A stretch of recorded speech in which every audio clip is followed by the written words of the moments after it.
साल 2022 की ये बात है। घर के अंदर दो ही सदस्य थे, ननद और भाभी। भाभी अपना कुछ काम कर रही थी, मोबाइल छूट जाता है और मोबाइल आ जाता है ननद के हाथ में। जैसे ही ननद के हाथ में मोबाइल आता है, इस बीच में लगातार नोटिफिकेशन की जो बेल थी वो बज रही थी। नोटिफिकेशन की बेल को वो ऑन कर देती है। देखती क्या है कि उसकी भाभी एक अनजान शख्स के साथ काफी देर से चैट कर रही है, इनकी बातचीत कर रही है। इसी बीच में जो ननद को मौका मिल जाता है, वो अपनी भाभी की उस अनजान शख्स के साथ बातचीत को पढ़ना शुरू कर देती है और इसी बीच में एंट्री हो जाती है भाभी की। और जैसी भाभी की एंट्री होती है तो यहाँ वो ननद से झगड़ा करने लगती है, कहने लगती है कि तुम्हारी हिम्मत कैसे हुई, मेरी बिना इजाजत के तुमने मेरा फोन लिया कैसे। यहाँ कहासुनी शुरू हो जाती है। उसने कहा कि मुझे पता चल गया है कि तुम किससे बातचीत कर रही थी। इतना था। भाभी और ननद के बीच में जो कहासुनी शुरू होती है, तो यहाँ भाभी को ऐसा फील होने लगता है कि ये बात अब घर में सास को पता चल जाएगी, उसके पति को पता चल जाएगी। तभी वो अपने कमरे में जाती है। कमरे में जाने के बाद उसने थोड़ी ही देर में अपना बैग पैक कर लेती है और बैग पैक करने के बाद, इससे पहले कि बात ये सास तक पहुंचती, पति तक पहुंचती, उसने बैग पैक करने के बाद यहाँ से घर से निकल जाती है और वो कह जाती है कि मैं अपने मायके जा रही हूँ और मुझे वापस लाने की कोशिश भी मत करना। अपने भैया से कह देना कि कोई और बहू का इंतजाम कर लें। इस तरह की बात ही आखिरकार वो चली तो जाती है। साल 2022 भी निकल जाता है, पूरा साल 2023 भी निकल जाता है, साल 2024 भी निकल जाता है। लगातार वक्त बीत रहा था और जब वक्त बीत रहा था, तब लड़की के परिवार वाले और साथ ही जो लड़का था उसके परिवार वाले आपस में बैठते हैं, सलाह मशवरा करते हैं।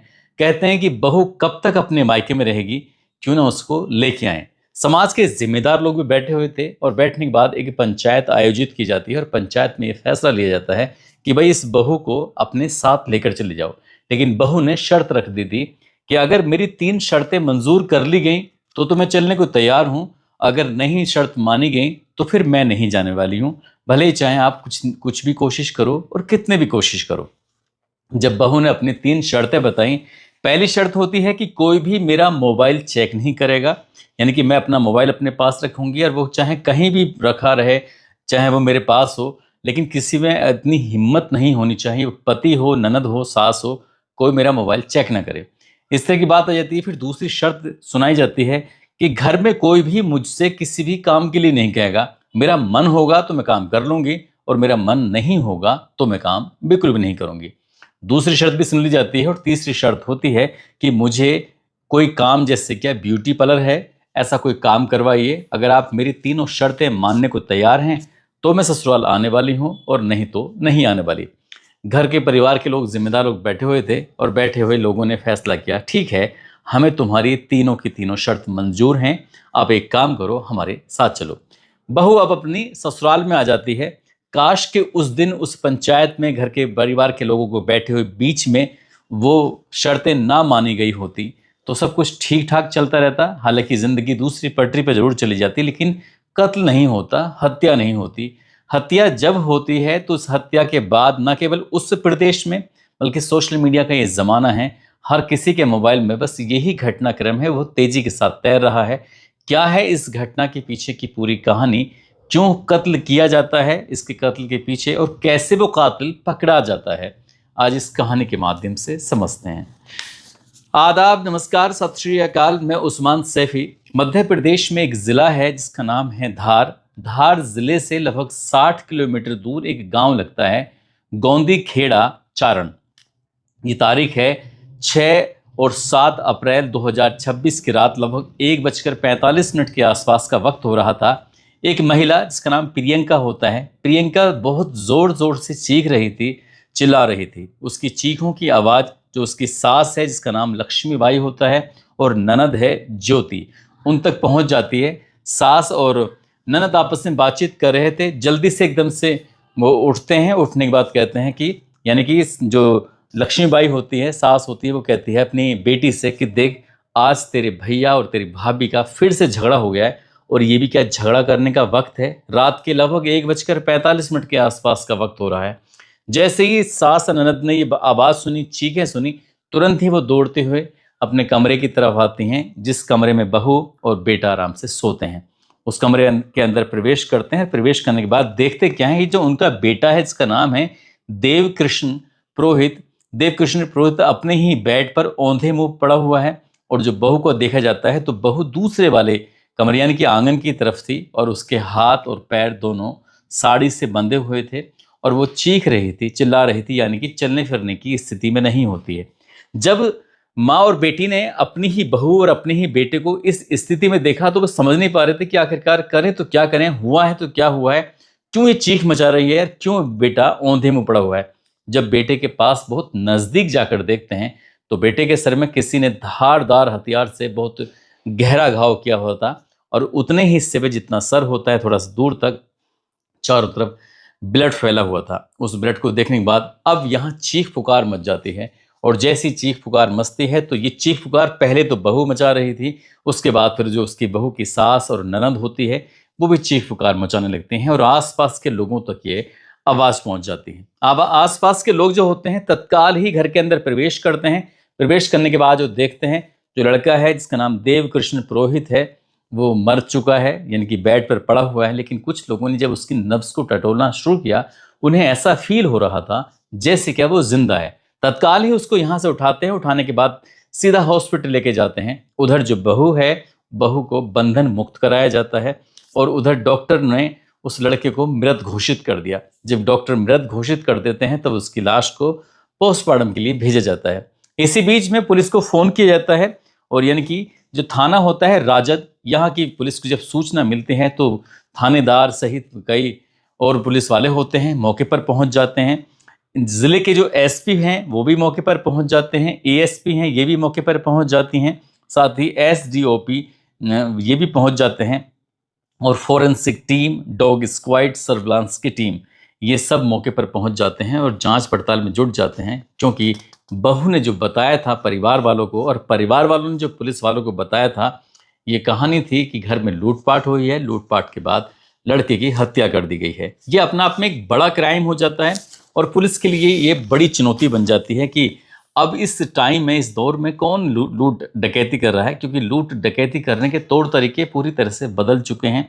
लोग अब लूट डकैती इस तरह से नहीं करते हैं घर में घुसकर किसी के साथ मारपीट करना, बल्कि मोबाइलों से पैसे का आदान प्रदान कर लेते हैं, कॉलिंग के माध्यम से पैसे निकाल लेते हैं। कि लूट के एक तरह से तरीका बदल चुका है, इस तरह की घटनाएं बहुत कम हो रही हैं।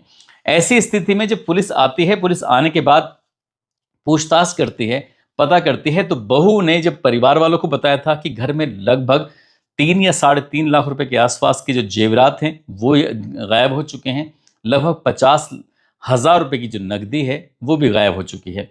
इसी बीच में जब बहू से बातचीत करने की कोशिश की जा रही थी तो बहू का रो रो कर बुरा हाल हो जाता है।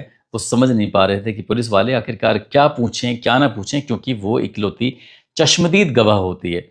जब उससे पुलिस वालों ने आखिरकार हिम्मत जुटाई, करीब करीब 6 घंटे के बाद की बात है, पुलिस वालों को लगा कि अब थोड़ी तसल्ली हो चुकी है, इस बहू से बात की जा सकती है। बहू का नाम होता है प्रियंका।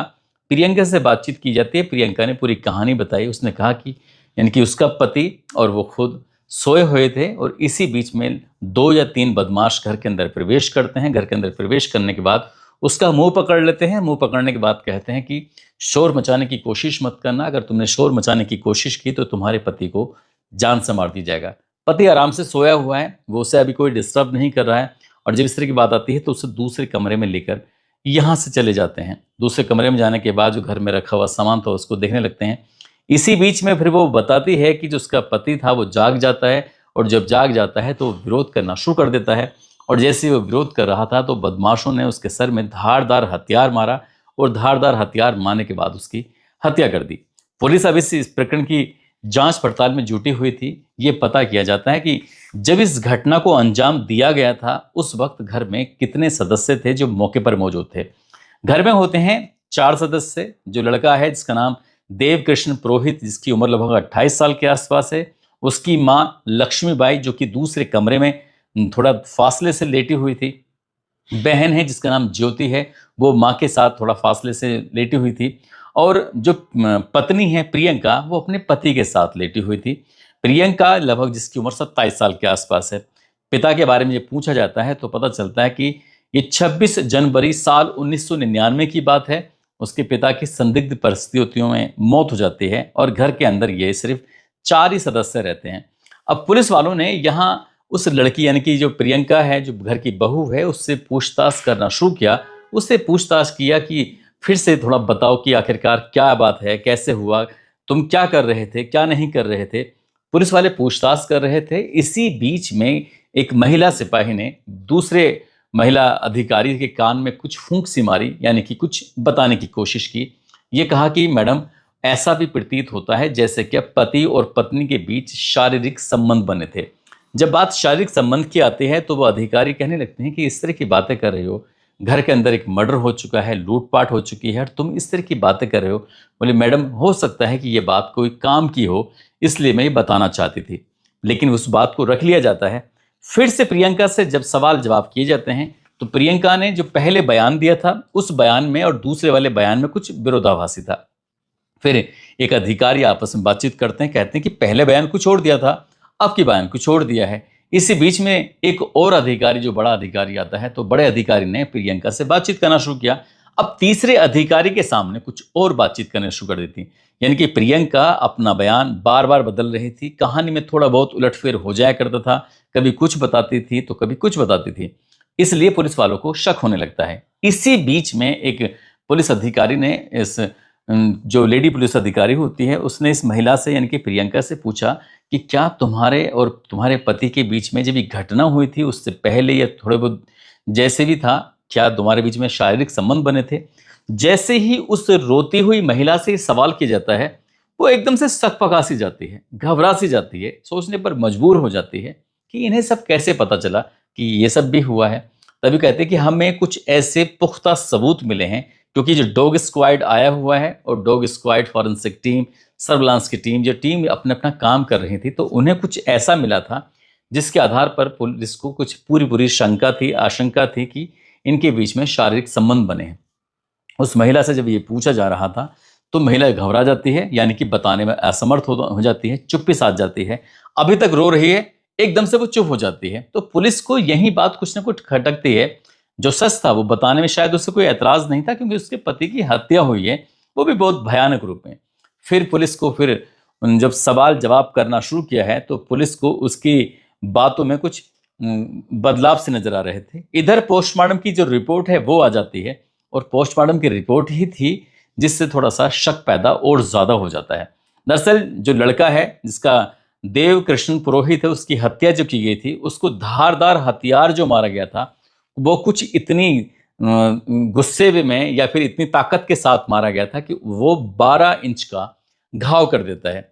बहुत सारी घटनाएं होती हैं, लूट की, डकैती की, इस तरह की हत्याएं होती हैं, लेकिन जब गहरे घाव दिए जाते हैं तो उसमें दुश्मनी का एंगल निकल के आता है। और जो लूट डकैती होती है उसमें दुश्मनी नहीं होती है, रैंडमली किसी के घर में घुसते हैं, लूटपाट करते हैं, चले जाते हैं, लेकिन ऐसा घाव नहीं देते जैसा कि घाव इस देव को दिया गया था। पुलिस को अब शक होने लगता है कि इस महिला से पूछा जाए तो यहीं से कुछ ना कुछ बात निकलेगी। अब उस महिला से सख्ती से जब पूछताछ करना शुरू किया है प्रियंका से, तो प्रियंका ने उस पूरी कहानी को बताना शुरू कर दिया। 1 अप्रैल 2015 की बात है। देव कृष्ण नाम के इस लड़के की शादी होती है महाराष्ट्र के गांव पन्ना खेड़ी की रहने वाली लड़की, जिसका नाम प्रियंका होता है। लेकिन जब ये बाल विवाह था, ये छोटे थे, बच्चे थे, और बच्चे होने की वजह से ही इनका शादी तो हो जाती है, विवाह तो हो जाता है, लेकिन ये इसकी रुखसती यानी कि वो मायके से ससुराल विदा नहीं की जाती, और ये शर्त रखी जाती है कि जब ये बालिग हो जाएंगे यानी कि बड़े हो जाएंगे तब उसके बाद फिर यहाँ से इनकी विदाई कर दी जाएगी। और ऐसा ही साल आता है 2020, यानी कि शादी के 5 साल के बाद उनकी जब विदाई होती है तो धूमधाम से इनकी विदाई कर दी जाती है। यहाँ पर प्रियंका थोड़ा आनाकानी कर रही थी, तैयार नहीं थी, लेकिन इस बात को कोई समझ नहीं पाया, किसी को एहसास नहीं हो पाया कि आखिरकार प्रियंका जाना क्यों नहीं चाहती है। शायद कुछ लोगों ने कुछ अलग अलग तरह के अंदाज़े लगाए थे, लेकिन ज़्यादा गहराई में जाने की किसी ने कोशिश नहीं की। अब जब भी ये प्रियंका के साथ उसका पति शारीरिक संबंध बनाने की यानी कि सुहागरात मनाने की कोशिश कर रहा है, तो वो इस पर ऐतराज करना शुरू कर देती है। कहती है मैं थक रही हूँ, मुझे तुमसे कोई बात नहीं करनी, मेरे सर में दर्द हो रहा है। वो हर बार बहाना करती थी, और इसी वजह से ही पति और पत्नी के बीच में कहा सुनी शुरू हो जाया करती थी। यदि ननद या फिर उसकी जो सास होती थी वो समझाने की कोशिश करती थी तो वो उनसे भी बदतमीजी करना शुरू कर दिया करती थी। अपने पति से कहती थी ये ननद मेरे सामने न पड़ जाए, सास मेरे बिल्कुल सामने न पड़ जाए, अब उसे कोई बहाना चाहिए लड़ाई झगड़ा करने का। घर में अगर झगड़ा हो जाएगा तो वो यहाँ से निकल के सीधा अपने मायके पहुंच जाएगी और मायके में 2 दिन 4 दिन 10 दिन ये रहेगी। मायके वाले ऐसे हैं उसको वापस ससुराल भेज देते हैं, क्योंकि मायके में रहेगी तो आसपास के लोग पूछते हैं कि तुम्हारी बेटी क्या मायके में रहने के लिए शादी की है कि क्या, क्यों वो मायके में रहती है। इसी तरह से लगातार उस पर दबाव बनता रहता है और ये वक्त धीरे धीरे करके आगे बढ़ने लगता है। साल 2022 आता है। एक दिन उसका मोबाइल ननद के हाथ में लग जाता है, यानी कि ज्योति के हाथ में लगता है। ज्योति ने जैसे ही मोबाइल को देखा तो एक लड़के से वो चैट कर रही थी, उससे बातचीत कर रही थी। उसको ये पता चलता है, इसी का फ़ायदा उठाती है और फ़ायदा उठाने के बाद ये प्रियंका अपने मायके पहुंच जाती है। और इस बार वो लंबे समय तक, लगभग 2 साल से ज़्यादा वो अपने मायके में रहती है। और मायके में रहने के दौरान ही इसी बीच में इनको पता चल जाता है कि इसका एक किसी लड़के के साथ अफेयर चल रहा है। अब वो यहाँ से उसको लेके आते हैं 3 शर्तों के बाद। एक, मोबाइल नहीं लोगे, दूसरा काम के लिए नहीं कहोगे, तीसरा ब्यूटी पार्लर का काम कराओगे। ये शर्तें मान ली जाती हैं। बस उनके मकसद ये था कि घर परिवार है, आपस में रिश्ते न बिगड़ें, पति और पत्नी है, बच्चा पैदा हो जाएगा, सब कुछ नॉर्मल हो जाएगा। लेकिन ऐसा कुछ नहीं होता। वक्त आगे जरूर बढ़ रहा था लेकिन प्रियंका की आदतों में कोई सुधार नहीं हो रहा था। और एक दिन ऐसे ही उसने ये लड़की यानी कि प्रियंका तैयार होकर आराम से खिड़की के किनारे बैठी हुई थी। जिससे ये प्यार करती है वही लड़का गांव में देखा जाता है, वो सामने से गुजर रहा है। दोनों ही अपनी एक दूसरे से आंखों ही आंखों में इशारा करते हैं। पति देव इस बात को देख लेता है और पति को इस बात पर गुस्सा आता है। जब विरोध करता है तब उसकी पत्नी ने गिरबान पकड़ा। गिरबान पकड़ने के बाद उसका गला दबाने की कोशिश की। काश वो यहीं से अपनी पत्नी को तलाक दे देता और उस प्रेमी के साथ कर देता कि जाओ अपनी ज़िंदगी जी लो। लेकिन उसने ऐसा कुछ नहीं किया। फिर भी उसने इस रिश्ते को ठीक करने की कोशिश की और रिश्ते को ठीक करना ही उसके लिए सबसे बड़ी गलती थी। जिससे वो प्यार करती है उसका नाम गुलशन कमलेश पुरोहित होता है, जो कि एक ढाबा चलाता है, शादीशुदा होता है, 2 बच्चों का बाप होता है। और साल 2017 से प्रियंका का कमलेश पुरोहित के साथ शारीरिक संबंध थे, प्रेम संबंध था। उन्हें मिलने के बहाने चाहिए थे। जब वो मायके में थी 2020 से पहले तक, तो वहाँ उससे मिलने के लिए कोई रोक टोक तो कोई थी ही नहीं। लेकिन जब ससुराल आ जाती है तो वो बहाने ढूंढती थी लड़ाई झगड़े के, ताकि अपने पति को छोड़े और प्रेमी से मुलाकात करके आ जाए। उसका ऐसे ही चलता रहा। जब यहाँ पर इसने रोकथाम ज़्यादा करने की कोशिश की है देव ने अपनी पत्नी प्रियंका को कि अब तुम कमलेश से मिलने की कोशिश भी मत करना, तभी उन्होंने प्लान बनाया कि क्यों ना इसे रास्ते से हटा दिया जाए। और रास्ते से हटाने की तारीख आती है 31 मार्च 2026। यहाँ प्लानिंग बना ली जाती है। कमलेश से कहा जाता है कि ये लो 1 लाख रुपए और जाकर कुछ भी करो, कैसे भी करो, इसको रास्ते से हटाना है। देव कृष्ण पुरोहित को, अगर तुमने रास्ते से नहीं हटाया तो फिर मुझसे बातचीत मत करना। वो 1 लाख रुपए लेता है। एक अपने दोस्त होता है जिसका नाम संजय भाटी होता है, सुरेंद्र भाटी से ये संपर्क करता है। और संपर्क करने के बाद, क्योंकि वो गैंगस्टर है, क्योंकि वो उस पर कुछ आपराधिक मुकदमे भी दर्ज हैं, उससे बातचीत करता है। और ये तारीख तय कर ली जाती है 4 अप्रैल 2026 की रात को। यहाँ से वो लोकेशन देगी, यहाँ से वो पूरा तरकीब बताएगी। और वो इंतज़ार करती रही। साथ ही जो उसका प्रेमी है वो घर के बाहर इंतज़ार करता रहा। लेकिन जो गैंगस्टर था जिसने 1 लाख रुपए की बात तय कर ली थी और 50,000 रुपये एडवांस ले लिए थे, वो वापस लौट कर नहीं आता है। इस बात पर प्रियंका को बहुत गुस्सा आता है। वो अपने प्रेमी से बोलती है, प्रेमी उससे बोलता है। सुरेंद्र जो भाटी होता है कि भाई पैसे वापस करो। जब पैसे वापस करने की बात आती है तो कहता है थोड़े तसल्ली रखो, मैं तुम्हारा काम कर दूंगा। और ये तारीख आती है 6 और 7 अप्रैल 2026 की रात। जैसे जैसे बताया गया था घर के अंदर प्रवेश करते हैं, दरवाज़ा खोला छोड़ दिया गया था। प्रवेश करने के बाद फिर वो सोता हुआ है, उसे कोई हरकत नहीं हो रही है। पूरी ताकत के साथ उसके शरीर में बहुत ज़ोर से वो मारा जाता है। कोई फरसा जैसा है, कोई धारदार हथियार होता है। एक ही लगने के बाद उसको चीखने का, चिल्लाने का, कुछ करने का मौका ही नहीं मिलता। वो जैसा पड़ा था वैसे के वैसे उसकी मौत हो जाती है। हालांकि शायद उसने करबट ज़रूर ली थी, उसकी मौत हो जाती है। अब यहाँ से वो जो मेन मुख्य बदमाश है जिसने इस हत्याकांड को अंजाम दिया है, वो मौका पाता है, छत के रास्ते से भाग जाता है। और इस बीच में जो प्रेमी और प्रेमिका होते हैं वो आराम से बैठ के शारीरिक संबंध बनाते हैं। ऐसी कुछ जानकारी मीडिया रिपोर्ट के हिसाब से और पुलिस की रिपोर्ट के हिसाब से मिल रही है। हालांकि पुलिस इस प्रकरण की जांच पड़ताल कर रही है। वो शायद ये दिखाने की कोशिश कर रहे थे जो उसका पति है वो दर्द से तड़प रहा था, चीखने की तो स्थिति में था ही नहीं, क्योंकि उसको बहुत गहरा घाव दिया गया था। और उसको ही दिखाने के लिए शायद इन दोनों ने शारीरिक संबंध बनाए थे, ताकि अब ये कह सके कि देखो, रोक के दिखा सको तो रोक के दिखाओ। यहाँ से वो अपना आराम से चले जाते हैं, लेकिन बार बार बयान बदलना और पुलिस के सामने जो कुछ ऐसे किलो मिले थे, उसके हिसाब से घटनाक्रम का जब खुलासा होता है, तो ये खुलासा होने के बाद राजा रघुवंशी की जो कहानी थी, जैसे सोनम और राजा रघुवंशी, जैसे इंदौर की कहानी, वो पूरे भारतवर्ष में चर्चा का विषय बन जाती है। तो उस कहानी से इस कहानी को, क्योंकि ये भी मध्य प्रदेश का है, वो मध्य प्रदेश के इंदौर का है, मध्य प्रदेश के धार का है, उससे जोड़ के देखने की कोशिश कर रहे हैं कि एक और ये सोनम रघुवंशी है जिसने अपने पति की हत्या कर दी है। अब पुलिस ने इस लड़की को, यानी कि जो प्रियंका होती है, उसको भी गिरफ्तार कर लिया, जो उसका प्रेमी है उसको भी गिरफ्तार कर लिया, और जो उनका गैंगस्टर था, बदमाश था, जिससे संपर्क किया गया था, पुलिस उसको भी गिरफ्तार करने की कोशिश कर रही है। लेकिन इस घटना ने वाकई पूरे मध्य प्रदेश को हिला कर रख दिया है, लोगों को सोचने पर मजबूर कर दिया है कि कैसे कैसे लोग हैं इस ज़माने में। काश उसने पहली ही शर्त रखी जाती हैं, 3 शर्तें, अगर इस परिवार ने विरोध करके उसे निकाल दिया होता घर से, तलाक दे दिया होता, तो ये नौबत नहीं आती, ये कत्ल कभी नहीं होता।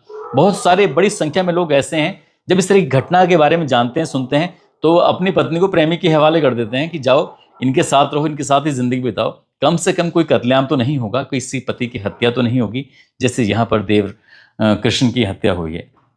जाते जाते मुमताज़ हैं, आज इनका जन्मदिन है, मुमताज़ को जन्मदिन की ढेरों सारी शुभकामनाएं, बहुत बहुत मुबारकबाद। और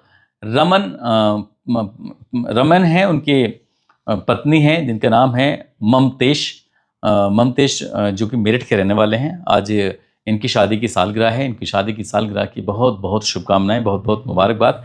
कुछ लोगों ने नाम लेने की अपील की है, जिसमें प्रियंका चौहान है, चंदन निगम, फरमान अली, कल्पना, हेमंत शर्मा, गुलशन राज, तस्लीम, अली हसन, शाकिर हुसैन, ऋषि राज सिंह प्रजापति, तारा बहादुर, नागेश, संगीता देवी, मनोज शर्मा, रूपेंद्र सिंह, उदय सिंह, उर्मिला चौधरी, नवीन कुमार, सिकंदर खान, राजेश राणा। आप सब लोग अपना ख्याल रखें, सुरक्षित रहें। जय हिंद, जय भारत।